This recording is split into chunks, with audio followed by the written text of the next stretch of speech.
Shailesh for Cummins India.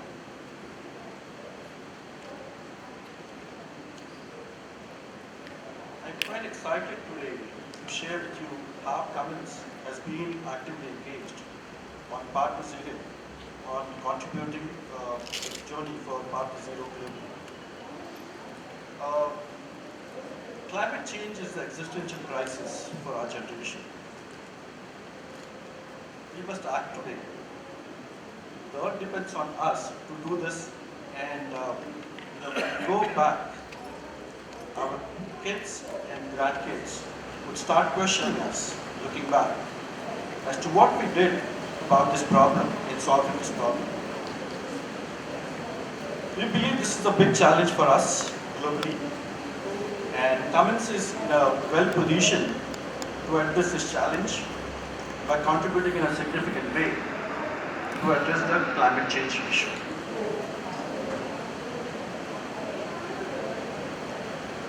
Well, I just want to start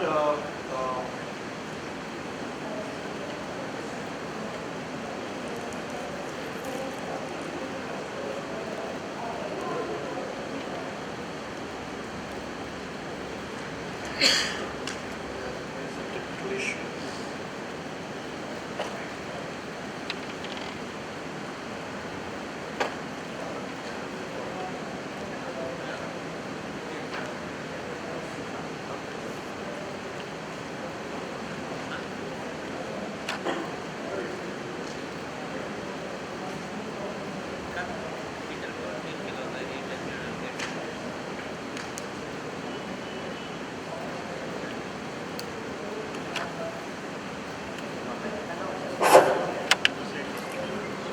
Sorry for this interruption. Good evening once again. I'm Shailesh Zinge, Marketing and Growth Initiatives for Cummins India. So climate change is an existential crisis for our generation, and we need to act today. Decarbonization is a must, and we need to start today. Looking at the challenges, we feel that Cummins is positioned in a right way to address the climate change with multiple technologies which we bring on the table. To just set the context, I just wanted to remind everybody why are we doing this and what's the global challenge which we're facing. I hope it's not a surprise to anybody.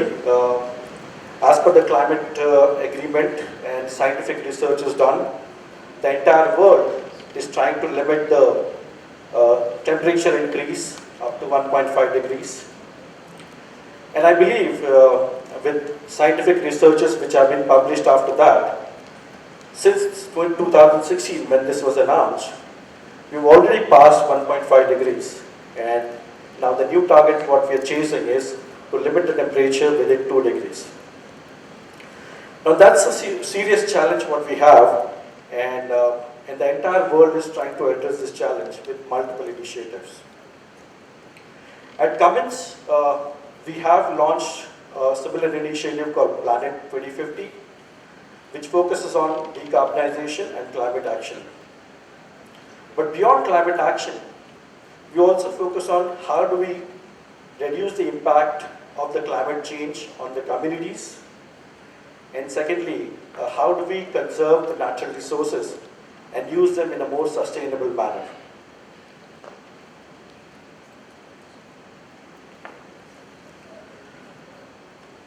Going back again, I just wanted to put a larger picture and paint a larger picture of how we are able to address this climate change. And this is nothing new. I think everybody is aware what is well-to-wheel emissions. And what is impacting is how much CO2 is getting into the environment, whether it's through energy resources or through power solutions. And if we need to meet the goal of the objectives, we need to target both the energy sources as well as the power solutions. We as Cummins are fortunate to be part of the value chain, entire value chain, starting from Cummins energy sources and energy solutions. To begin with, we're focusing on promoting natural gas as a low carbon fuel and that's a focus what we're doing on energy solutions. Using natural gas, we are able to reduce CO2 by almost 27%, and that translates into significantly on the CO2 emissions which are emitted. So the moment we are able to convince a customer to move on to natural gas, that's a significant benefit we are driving from from providing low carbon fuels. Second, as we increase our consumption of energy, it's also important to focus on decarbonizing the grids. And that's a big challenge what we have, and thankfully we are on the right path with the kind of targets which we have announced on renewable energy. And currently the grid is a combination of both carbon intensive as well as zero carbon sources, but gradually that has to move on to the carbon neutral or zero carbon grid, because that's the grid which is what we are using, what we are looking at to generate green hydrogen, which will eventually be a long-term fuel. Currently the hydrogen which is being generated is all primarily from steam methane reforming, and that's a natural gas which has been used, and unfortunately we emit carbon with that. Unless we are able to capture that, and that becomes quite expensive and complicated, at least at this beginning. On the other hand, we need to also focus on power solutions. And that's where we are looking at first, trying to improve the fuel efficiency and the messy middle, where we expect all the solutions to compete with each other to come out as a winner. We strongly believe that it's too early for us to bet your entire investments on one technology at this beginning. We expect there will be multiple technologies playing for the next 2 decades, and eventually it could be more than one technology which will win to meet the destination zero goals. And the last phase is what we expect to be zero emissions, where we'll have resilient grid. We expect hydrogen infrastructure to grow, and good hydrogen value chain development, which could enable deployment of fuel, FCEVs as well as BEVs.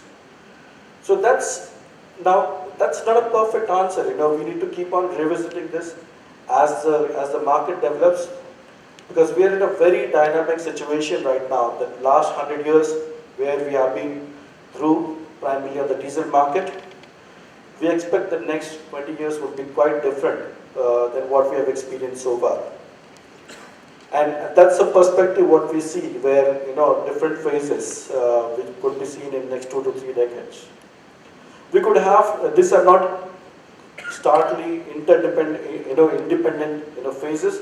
We could see them converging at one time, basically maturing at a different levels. So when we look at this kind of scenario in future, it becomes a big challenge for OEMs as well as powertrain companies like us to look at where do we invest and how do we optimize. And that's where we're very glad to talk about our global platforms, which we are introducing, which are global platforms which are fuel agnostic. The big innovation for these platforms is that 80% of the components below the head gasket are common for all the engines, be it diesel, natural gas, or hydrogen. So the below the head gasket, the entire engine is common for all the fuels. And only the top part, which is above the head gasket, you will have variable components which account to 20% to meet the different fuel requirements, whether it's diesel, hydrogen, CNG, LNG, or even gasoline for North American market. So that's the biggest change which we're driving it with innovations, where we could target multiple applications with these engine platforms, and with almost 80% common parts, which makes us much more economical and focused. This certainly gives us a lot of scale, and these are global platforms. You'll have this platform common across multiple geographies, and that's why you see 3 different platforms. Base 6.7 would focus on Asian market, L9, basically China, and X15 on the North American market. The major, again, a differentiator for this engines would be they would have transparent performance. Unlike the current diesel CNG, where you would have underperformance on the CNG engine, these engines would be provide transparent performance. That means the power torque would be transparent and consistent across different fuels. And we'll be glad to inform that certainly the clean diesel has been there in the market, 6.7, and we have started manufacturing 6.7 natural gas LNG engine in India, in Pune, and we shall soon launch that with our OEM partner in next few months. Hydrogen is the next fuel which we see is quite promising, and I'll tell you about what could be the different reasons for that. So we certainly agree that the destination fuel has to be fuel cell vehicles, which would take some time to mature on technology, on commercial aspects, so that we could have adoption driving them. But in the short to medium term, we strongly believe that hydrogen internal combustion engines could be a game changer solution. Why do I say that? The first thing is, if you have a green hydrogen, it's a zero carbon fuel. The second major advantage is it's a drop-in long haul replacement. What does that mean? Is that at the OEM level there are no changes required. Unlike an electric powertrain, you will need a lot of changes at the vehicle architecture. And here, you will just replace the diesel engine with minor changes to accommodate the similar size hydrogen engine. Production scale, certainly, it would be 100% localized, because it would use a lot of common parts. Almost 90% of the parts would be common between diesel and natural gas for this hydrogen engine. Cost competitive, certainly, our initial estimates indicate that the cost of this engine would be marginally slightly higher than a CNG or a LNG engine. And that makes this a great value proposition when you're looking at zero carbon fuel, which could be used in this engine. Diesel-like performance, I mentioned about transparent performance, where you will see similar kind of torque and power, what you see in the current diesel engines. And certainly a host of other advantages like familiar powertrain, established supply chain, established aftermarket, and it's a known powertrain, which is where the ecosystem is already established. So that's going to be a big favorable scenario for hydrogen internal combustion engines compared to net zero technologies, which would take some time to mature. The other advantage is how it is complementing with the long-term solutions is that it can operate on a lower grade hydrogen. Many of you would be knowing that when you're looking at fuel cell, you need a high purity hydrogen to be used in the fuel cell. And you'll be surprised, it's 99.99999%. It's 5 decimals. And that actually makes the green hydrogen very expensive when you're talking about this kind of purity. Here is the solution where it can take relatively lower grade hydrogen, and we can start use of relatively lower grade hydrogen very quickly. It also complements with the future infrastructure which we could see on the fuel cell, because the infrastructure which you will need for these vehicles would be certainly leveraged for future fuel cell vehicles, which would be expected in the long term. So that's a real advantage what we see in hydrogen ICE. And the current example what we have is close to 50-ton truck, which can accommodate 80 kg of hydrogen and can give a range of around 800 kilometers.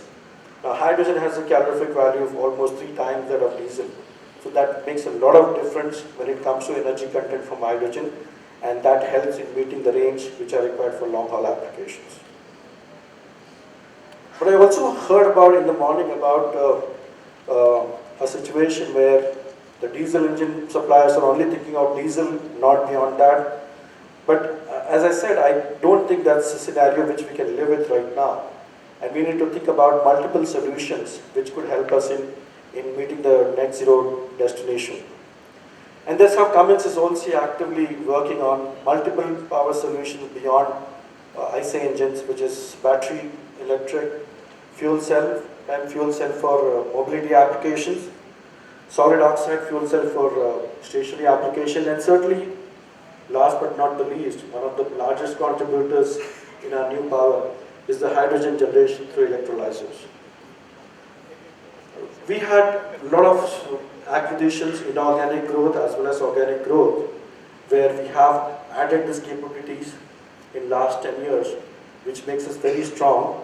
And at this moment, we have close to 600 electrolyzers already working globally and 2,000 fuel cell applications working globally in new power applications.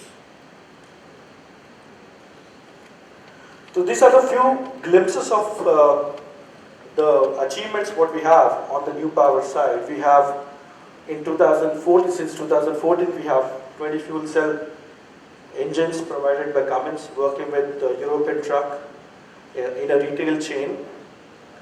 There are almost 2,000 buses delivered in China which are powered by Cummins fuel systems.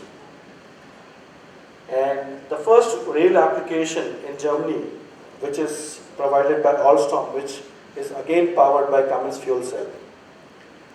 And recently we have announced collaboration with Daimler Trucks North America as well as Scania, where they'll be using Cummins fuel cells to power their trucks on the Cascadia as well as Scania new generation tractors. To sum up, last 100 years have been quite exciting, where we have rich experience on powering different solutions over the last 100 years. With the in-house capability and acquisitions, we are able to gather almost 70 years of experience on hydrogen generation with electrolyzers. And that's been a key backbone for 600 electrolyzers being already operated in India and globally, and the largest being commissioned recently of 20 megawatt. We have 2,000 fuel cells being powered right now with commercial as well as demonstration applications. And last but not the least, there are close to 10,000 strong minds working in this new power space to prepare us for the next 100 years. So in conclusion, Cummins certainly feels that it's not one solution which is helping us to reach the destination zero. It would be a combination of zero emission technologies and low carbon solutions which will take us to that. And we call that as, continuous improvement beats, postponed perfection. And that's how we are looking at strategizing, where we could have multiple solutions, finally leading to zero emission solutions. So with that, I conclude my thoughts and comments here, and I'll be open to if there are any questions, last minute questions.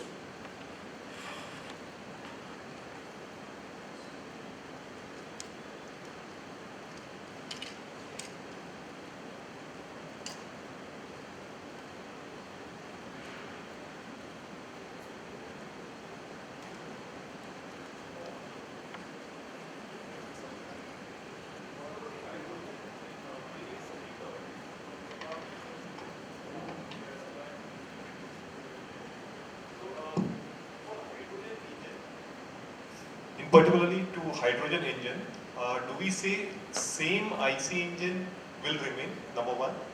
And if it remains, whether it will also be there for MHCV segment and LCV segment, because that will require a very high volume of hydrogen to be kept.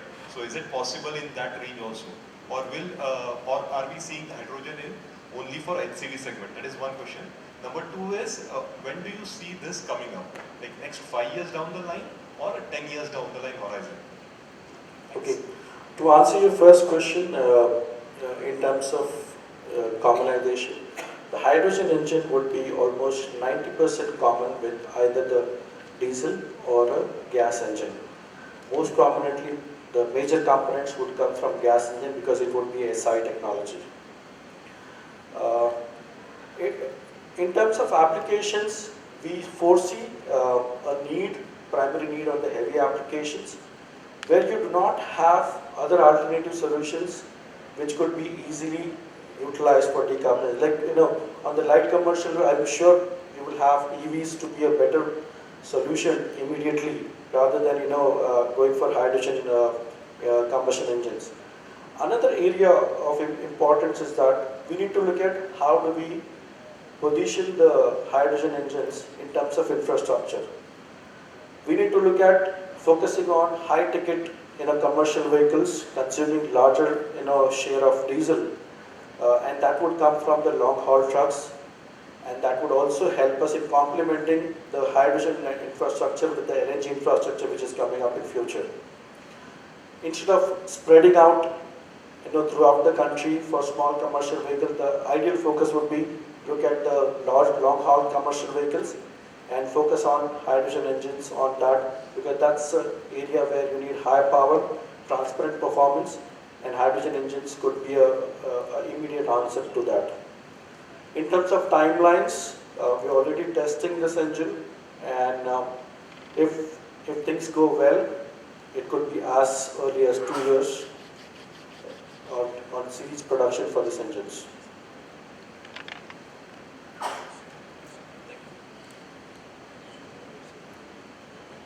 Okay, thank you very much.